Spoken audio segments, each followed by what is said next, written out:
Salut, c'est moi, le pro du camouflage. Aujourd'hui, ma capsule, je la fais sur le dindon. Je la fais sur le dindon sauvage. Je vais vous donner quelques trucs, quelques conseils, puis toi, ami chasseur, tu vas pouvoir prendre des notes. Prendre des notes, puis au pire, là, écoute les capsules en boucle, en répétition. Parce que quand tu fais ça, il y a des conseils, des sous-entendus que des fois tu comprends pas du premier coup. C'est normal, c'est normal. Toi, tu es un chasseur de base. Puis quand tu parles avec un chasseur de haut niveau, ben c'est normal qu'il y ait des sous-entendus que tu comprennes pas tout. C'est correct. Stresse-toi pas avec ça. Fait que là, pour commencer, le dindon sauvage, on se sent obligé maintenant d'ajouter le mot sauvage. On ne peut pas dire qu'on va à la chasse au dindon. Mais non, il faut dire dindon sauvage. Je vous explique pourquoi. Il y a des chasseurs qui vont en enclos. Bon, j'ai rien contre les gars qui vont en enclos. Mais il ne faut pas dire des chasseurs. Asti, ils sont en enclos.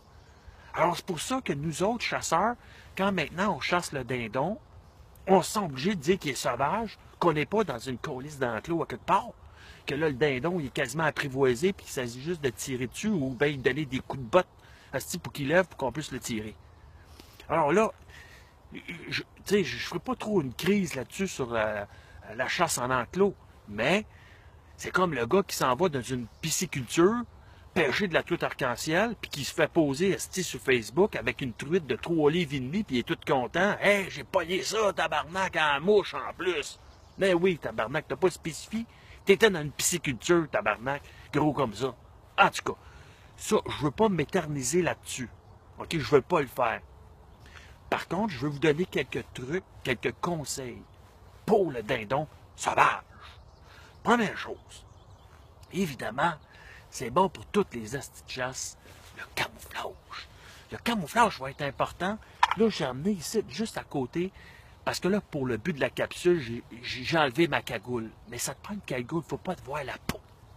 Bon, cagoule, des gants, OK, camouflage, bien comme il faut, parce que le dindon, ça a une bonne vue.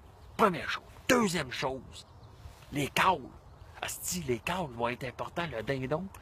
Hein, le mâle dindon, ben là, ça va être important de communiquer dindon. Là, tu as des petites boîtes comme ça que tu peux te servir.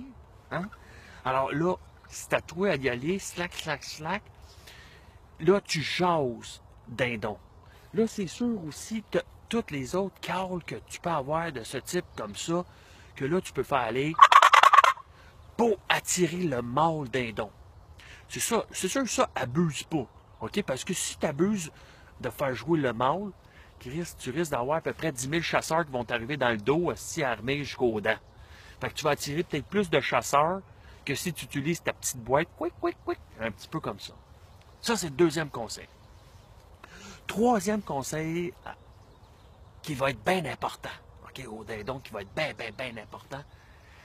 Puis le monde, asti, il l'utilise pas, ce conseil-là, mais toi, maintenant, tu vas pouvoir l'utiliser, c'est l'odeur pour le dindon. Chris, c'est bon pour toutes les chasses. L'odeur. Là, on va penser que le dindon, asti, as-tu vu le bec? Y a-tu vu l'appendice qu'il y a au-dessus du bec? Ben tabarnak, c'est là, si c'est pas pour détecter les odeurs, ben Chris, réveille tabarnak. Fait que moi, avant de partir le matin pour venir à la chasse au dindon, je prends ma petite fiole, puis dedans, il y a de la petite farine dedans. Ben dans le fond, c'est pas de la farine, Chris, c'est de la poudre de blé d'Inde concassée. Je me saupoudre la tête, un peu la face là-dedans, OK? Fait que c'est sûr que le dindon, quand il sent ça, tabarnak, ça l'attire. Ça, cette poudre-là, ben écoute, ben, tu n'achètes pas ça n'importe où.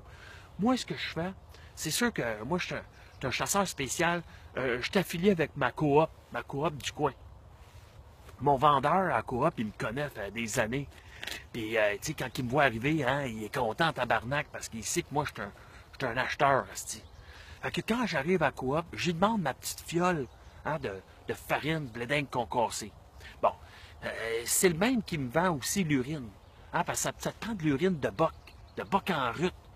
Là, pensez boc chevreuil, boc... Non, non, le boc dindon, asti. Puis quand m'achète aussi une petite fiole, c'est lui qui me vend ça. Il m'a déjà dit que c'était super bon. Puis depuis que j'essaye ça, tabarnak. Hey, c'est tellement bon, là. Moi, je m'en mets un peu dans le cou. J'en mets des petites guenilles. Puis Chris, le boc, quand il sent l'odeur, puis le fait bien quand il sent l'odeur de ce boc-là, boc dindon, hey, il s'en vient, il est fou raide. Mon cousin, il me croyait pas. J'en ai passé une petite fiole. Barnac, mon cousin d'âme, il a fait sa chasse en 2 heures. 2 dindons en 2 heures. En mettant cette petite fiole-là dans son cou. Il sentait tellement le rut, asti, le soir, quand il est arrivé chez eux, je vous dis pas ce qui est arrivé avec sa blonde. Tabarnak!